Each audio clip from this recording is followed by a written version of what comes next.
ভালটো কৃষ্ণইও পাইছিল ৰাধাইও পাইছিল পিছে মিলন কপালত নাছিল যমুনাৰ পাৰত বহি ৰাধাৰ হাতত খামুচি চেনেহৰ চুমা এটি আঁকি কৈছিল কালিলৈ যামগৈ মই কেতিয়াকৈ উভতি আহোঁ নাজানো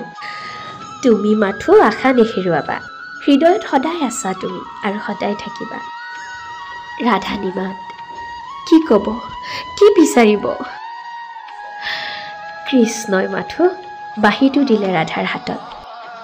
ৰাধাৰ প্ৰেম পবিত্ৰ প্ৰকৃতিয়ে জানে ৰাধাৰ চৰিত্ৰ যমুনাৰ গছ লতা পশু পক্ষী ৰাধা কৃষ্ণৰ প্ৰেমৰ সাক্ষী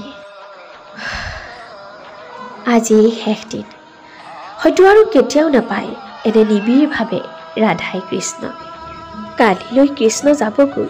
সকলো সলনি হ'ব উভতি আহিবনে নাই কোনেও নাজানে ৰাধাৰো কাম থাকে তথাপি ৰাধাই নিজক খালী ৰাখে কানাইৰ বাবে আজিও ৰাধা কেৱল মাথো কানাই সেয়ে চকুপানী মচি ৰাধাই কৈছে এই বিদায়ৰ শেষ মুহূৰ্তত তুমি মোৰ পৰা কি বিচাৰিবা ৰাধাই মাথো ত্যাগেই কৰিলে অভিযোগ নকৰাকৈ কানাইলৈ অপেক্ষা কৰিলে কানাই হয়তো ৰাধাৰ এই অপেক্ষাৰ কথা পাহৰিয়ে পেলালে